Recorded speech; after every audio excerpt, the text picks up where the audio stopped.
como eu falo com meu filho? Já pararam para pensar nesse assunto? A comunicação humana ela é dinâmica e por isso esse tema será discutido em 2 vídeos. Esse primeiro vamos falar um pouco da psicodinâmica vocal e o segundo abordaremos sobre as variações linguísticas. Eu sou fonoaudióloga e apesar de eu ter esse rostinho de adolescente, já tenho 15 anos que atuo nessa área, em que além de acompanhar a reabilitação, o tratamento daquelas crianças com alterações de fala, eu notei durante a minha trajetória também o jeito como os pais se comunicam com os filhos. É por isso que eu quero falar um pouco sobre essa psicodinâmica vocal. É a característica que mais predomina na voz do sujeito. Vou dar um exemplo. Dá para perceber que eu tenho uma voz forte. Dependendo do lugar ou ambiente que eu esteja inserida, eu tenho que fazer os ajustes necessários para que quando eu for falar, não transmita uma arrogância ou então uma agressividade que é característico de pessoas como eu que têm a voz forte.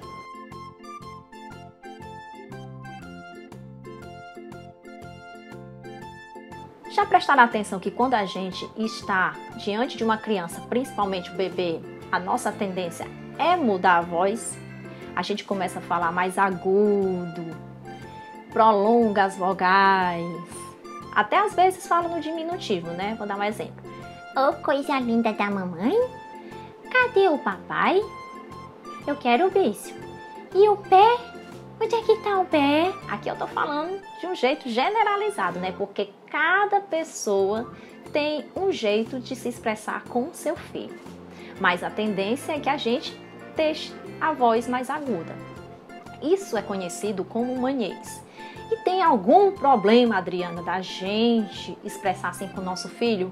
Não, não tem, porque o manhês é um jeito de expressar carinho com a sua criança, no caso o bebê. Mas lembre-se, tudo em excesso não vai favorecer. Se você continuar utilizando o manhês, principalmente quando sua criança está crescendo, chegando aos seus 2, 3, 4 anos, e você passar uma maior parte do tempo falando manhês, isso sim vai influenciar no comportamento vocal da criança, principalmente no desenvolvimento de fala. Então, para entender um pouco dessa psicodinâmica vocal, eu busquei na motricidade orofacial, que é uma área da fonoaudiologia que trabalha com as funções estomatognáticas. Entre essas funções tem a fala. Eu peguei 3 condições, apliquei na psicodinâmica vocal para esclarecer melhor aos pais a importância de se expressar para os seus filhos. Quais são essas 3 condições? A frequência, a intensidade e a duração. Vamos entender melhor essas 3 condições na psicodinâmica vocal. O que é a frequência? É o ato de repetir. Se você é uma pessoa que fala o manhês com seu filho nessa fase de bebê até os 2, 3 anos, você acha que esse seu jeito de se expressar vai fazer bem ao seu filho? Esse ato de repetir, falando assim, desse jeito, com aquela coisa fofa que é o seu filho, que filho é bênção, certo? Será que vai fazer bem? Fica a pergunta no ar.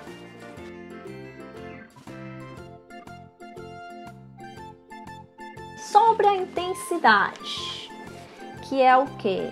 É estar relacionado com algo que vai se manifestar, ou seja, sentir força. Vamos jogar uma outra situação. Seu filho está brincando perto da estante. Na estante tem um vaso. Aí você fica com receio de que ele vá fazer algum movimento e que o vaso se desequilibre e caia na cabeça do menino. Como você se expressa? Como é que está a sua voz, aplicando sua voz nesse momento?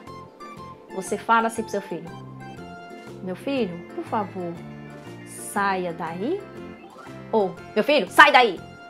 Então, qual dessas 2 frases teve mais intensidade, mais força? A primeira ou a segunda? Então, em que momentos do dia você expressa uma voz mais firme para o seu filho? É firmeza, não é gritar. Por fim, temos a duração, que é algo que possui um tempo determinado. Por exemplo, durante o dia, o que prevalece mais? É você falando forte ou você falando fraco? Resumindo tudo, durante o dia, quando você vai expressar seu filho, o que prevalece? Você falando forte o dia inteiro? Você conseguindo ser flexível? Ou você falando manso desse jeito? E lembre-se, a criança, ela espelha aquilo que ela recebe. Se ela está em um ambiente com pessoas que ela fala alto, a tendência ela é falar alto. Se ela está em um ambiente que as pessoas falam baixo, a tendência também é falar baixo. Mas calma, tudo isso depende de um contexto, porque cada um tem a sua história.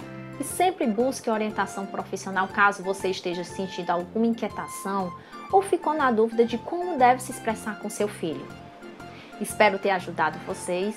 Aguarde o próximo vídeo sobre as variações linguísticas.